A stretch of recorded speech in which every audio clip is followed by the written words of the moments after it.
Sorry I haven't been on here in a while. What I'm going to do today is, obviously I look very tired. I look like shit. I look like I'm about to die. Look at the sacks under my eyes. Jeez. Cartoonist 10,000 yard stare. I got commissioned to do a piece for like a bluegrass band up in like where I'm from. They're doing like a Halloween show and they wanted to draw themselves as like zombies and shit. So I'll take you from just the process. It starts out with just he sent me some photos of the group, and we'll just go from there and just zombify the shit out of them. So here we go. So start off with the blue pencil, and then kind of get a sense of where everything's going and sense of the layout, and then I come in with just a shitty pencil that you get at Walmart.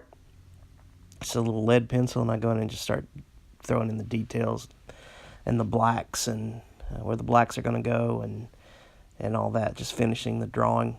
You do that to kind of just keep it as clean as you possibly can, so you're not doing a ton of erasing. The thing about drawing zombie stuff, though, is you can kind of be a little dirty with it. So, like, I didn't even erase this when I was finished. I just kind of did it and made it look really, really gross. And, because we've got, dead people and zombies, so.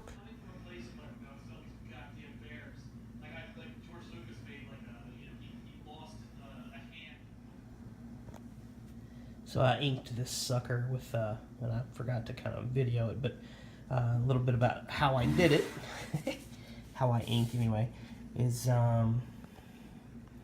basically, I've started off just as a pencil drawing. The inking tools I used for this were this brush. It's like a number 2 sable hair or something brush, real fancy, and I just dip it in this lovely India ink vial there, and just like ink it old school.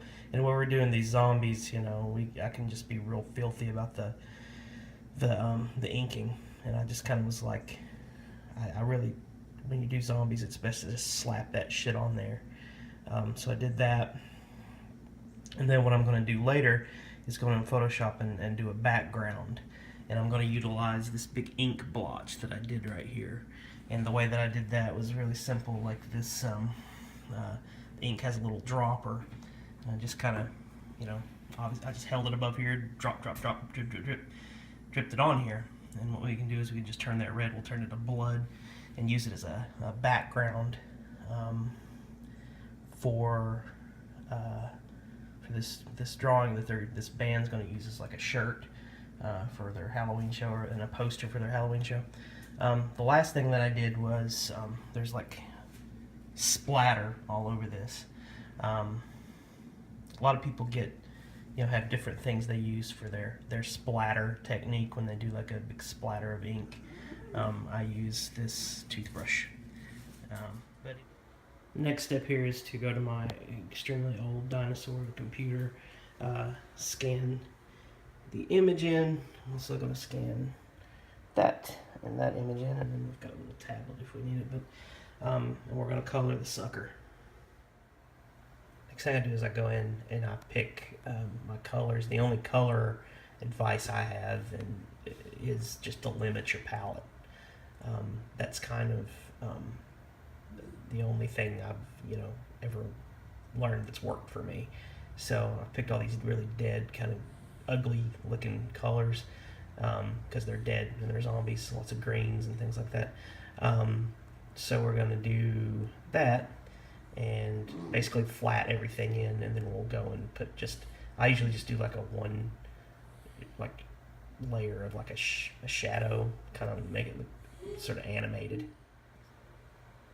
Okay, so I went ahead and did flat colors. I was going to add a shade to it, but I kind of just like it flat like that, so I'm probably just going to leave it be. The next step is we're going to put in like a background with that big drop thing that I did. So I've got this big blah, blah, blah, blob, blob. So, it's all totally black, so you can just select it, select all of it. And basically we're just going to make it into like a red color and just throw it in the background and maybe throw like a blood texture or something on there. So that's what we do for that. And then so I used my splatter, and then I actually went online and found like an actual blood photo, and I just selected my splatter and then to use it to kind of cut out the actual blood photo. So I actually went in and laid that blood thing in with that texture and thought it looked really shitty and bad. So I just replaced it with a flat red, and looks a lot better. So basically we end up with that, and then I'm going to go in and I've got like to do like just the copy where the show is and all that jive. So, but anyway, that's that, and I'll have a picture here at the end of how it turned out.